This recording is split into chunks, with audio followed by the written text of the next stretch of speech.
Halo teman-teman, kembali bersama saya Hari Murti. Saat ini saya sedang beristirahat dari olahraga bersepeda di sore hari ini. Saya berada di kawasan atau sebuah landmark Kota Denpasar. Titik nolnya Kota Denpasar yang lebih dikenal dengan sebutan Patung Catur Muka. Patung Catur Muka ini di awal perencanaannya diberi nama Patung Empat Muka. Nah, di kawasan ini juga, di area ini saya sering melihat teman-teman sobat goes dijadikan tempat untuk beristirahat ataupun tempat sekedar nongkrong. Bukan hanya dari teman-teman sobat goes saja, tetapi banyak dari teman kita juga videografer ataupun fotografer menjadikan patung catur muka ini sebagai objek dari foto ataupun video mereka. Banyak dari kita yang sering melewati patung empat muka ini, tetapi saya rasa sedikit yang mengetahui tentang sejarah ataupun filosofi dari patung empat muka ini. Sebelumnya, teman-teman yang belum subscribe channel saya ini, silahkan di subscribe dulu, like video ini, dan juga share kepada teman-teman lainnya. Sekilas cerita mengenai sejarah Kota Denpasar.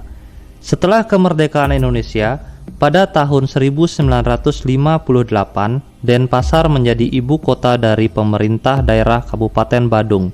Selanjutnya, di tahun 1960, Denpasar juga ditetapkan sebagai ibu kota bagi Provinsi Bali yang semula berkedudukan di Singaraja.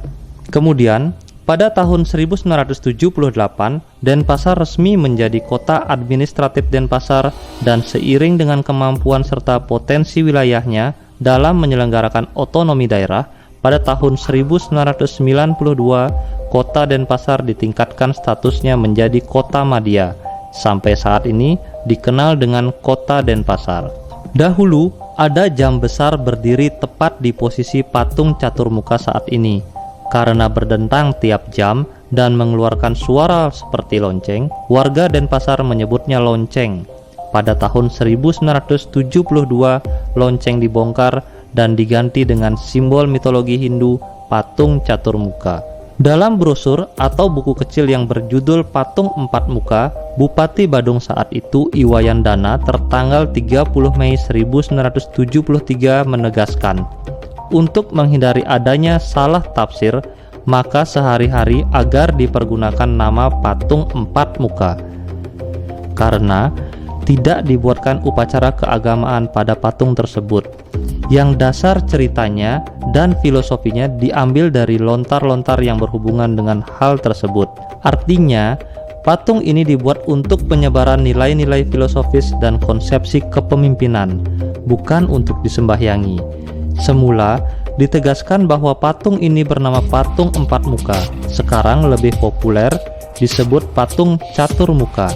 Ketika itu, pemerintah Bali memang sedang giat-giatnya membangun infrastruktur kepariwisataan. Bali Beach mulai dibangun pada tahun 1969, Airport Ngurah Rai pada tahun 1969, dan kawasan Nusa Dua pada tahun 1971. Tidak mau ketinggalan di tengah merebaknya pembangunan fisik sarana kepariwisataan tersebut, tim perumus catur muka yang terdiri dari para budayawan ingin mendirikan landmark kota yang berdasar pada nilai dan filosofi Bali. Patung yang syarat simbol filosofis itu pun dibangun tepat di perempatan Agung jantung Kota Denpasar dengan membongkar lonceng tua tersebut yang sekarang berdiri di pinggir dekat Gedung Jaya Sabha atau di seberang jalan arah timur laut Patung Empat Muka. Patung catur muka didirikan oleh I Gusti Nyoman Lempat, seniman asal Ubud. Dalam penelusuran lainnya disebutkan didirikan oleh I Gusti Putu Rangkus, seorang seniman dari Desa Bedulu, Kecamatan Belah Batuh, Gianyar. Patung granit setinggi 9 meter ini menghadap 4 penjuru mata angin. Dalam rumusnya dipaparkan patung empat muka yang berdiri di atas bunga teratai adalah reinkarnasi Batara Guru dalam bentuk perwujudan catur gopala. Dengan mengambil perwujudan empat muka adalah simbolis pemegang kekuasaan pemerintahan yang dilukiskan dalam keempat buah tangannya. Catur Gopala memegang genitri, bermakna bahwa pusat segalanya adalah kesucian dan ilmu pengetahuan. Cemeti dan Sabet mengandung arti ketegasan dan keadilan harus ditegakkan oleh pemerintah. Cakra artinya barang siapa yang melanggar hukum dan peraturan harus dihukum. Sungu artinya pemerintahan berpegang pada penerangan atau undang-undang. Tali pada badan merupakan simbol reinkarnasi, artinya mengetahui keadaan sebelum dan sesudah. Catur muka berwajah 4 menghadap ke 4 penjuru mata angin. Menghadap ke timur atau purwa ialah wajah Dewa Iswara, bermakna keputusan atau kamoksan atau kebijaksanaan. Dewa Brahma menghadap ke arah selatan atau daksina, menjaga ketentraman, menghilangkan segala kejahatan, penyamun, menegakkan keamanan dan ketertiban. Dewa Mahadewa menghadap ke barat atau paschima, dikenal juga dengan Dewa Agung yang mengkaruniakan kasih sayang. Dewa Wisnu menghadap ke arah utara, mempunyai kekuatan untuk menyucikan jiwa manusia.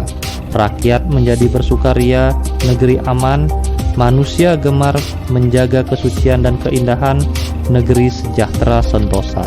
Untuk pertama kalinya setelah berusia 40 tahun, patung catur muka yang berdiri di pusat kota Denpasar dibersihkan. Sebelumnya, patung yang menggantikan posisi jam lonceng peninggalan kolonial Belanda itu tidak pernah dirawat hingga lumutan. Pembersihan dan penyempurnaan dasar patung dengan bata merah rampung pada bulan Desember 2012, sehingga patung catur muka tampak kelihatan segar dalam acara pembukaan Denpasar Festival pada tanggal 28 Desember 2012. Hiasan air mancur dengan warna-warni lampu di malam hari membuat patung tampak indah. Dasar patung dengan batu merah merupakan style yang dianggap khas Denpasar atau style bebadungan. Namun, dasar batu merah ini melenyapkan detail ukiran dan hiasan dasar yang lama. Di dasar yang lama, terdapat ukiran fragmen seperti kisah Lubdaka, dipetik dari kisah Siwalatri atau Malam Siwa. Dalam buku kecil berjudul Patung Empat Muka tersebut juga menguraikan penjelasan tentang filosofis, struktur bangunan patung, dan materi bangunan. Khusus untuk yang berkaitan dengan kisah Lubdaka dijelaskan ketika menguraikan bagian dasar patung, ukuran, dan hiasannya. Dalam buku ini dijelaskan bahwa Sang Lubdaka adalah orang yang mempunyai mata penghidupan dengan jalan berburu, membunuh binatang buruan, dan pada akhirnya hidupnya juga dapat mencapai sorga. Gambaran ini menjelaskan bahwa di dunia ini dipenuhi dengan kehuru-haraan, kemiskinan, kesenangan, kesedihan, dan lain-lain. Dalam bahasa Balinya disebut suka duka larapati dan kembali ke Tuhan. Landmark ini berada di sebuah perempatan utama kota Denpasar atau lebih dikenal dalam arsitektur tradisional Bali dengan sebutan Chatuspata. Chatuspata atau Pempatan Agung adalah simpul energi yang amat dahsyat dari alam. Oleh karena itu, energi tersebut kemudian diikat secara gaib dan dipergunakan untuk mendatangkan manfaat bagi warga desa yang bersangkutan sehingga mendatangkan manfaat yang positif. Dengan demikian, Chatuspata juga dikenal dengan simbol keharmonisan dan kedamaian. Generasi muda dan warga kota yang tiap hari melewatinya umumnya tidak lagi paham dan menangkap makna serta nilai-nilai tersebut. Demikian juga, para pejabat pemerintahan yang berkantor di areal patung ini kebanyakan awam terhadap makna, filosofi, dan konsepsi catur muka. Mengingat semakin kaburnya ingatan terhadap makna filosofis dan konsepsi awal patung empat muka, saya rasa penting filosofi ini untuk disebarluaskan kembali. Demikian yang bisa saya ceritakan mengenai patung empat muka ini, atau yang lebih dikenal dengan patung catur muka, ataupun landmark dari Chatuspata Kota Denpasar ini. Semoga cerita saya tersebut bisa kembali teman-teman ceritakan kepada teman lainnya saat bersepeda melewati patung catur muka ini, ataupun dari orang tua kepada anak-anaknya saat berkendara bersama melewati patung catur muka ini. Karena semua punya makna, sampai jumpa pada video-video saya selanjutnya. Salam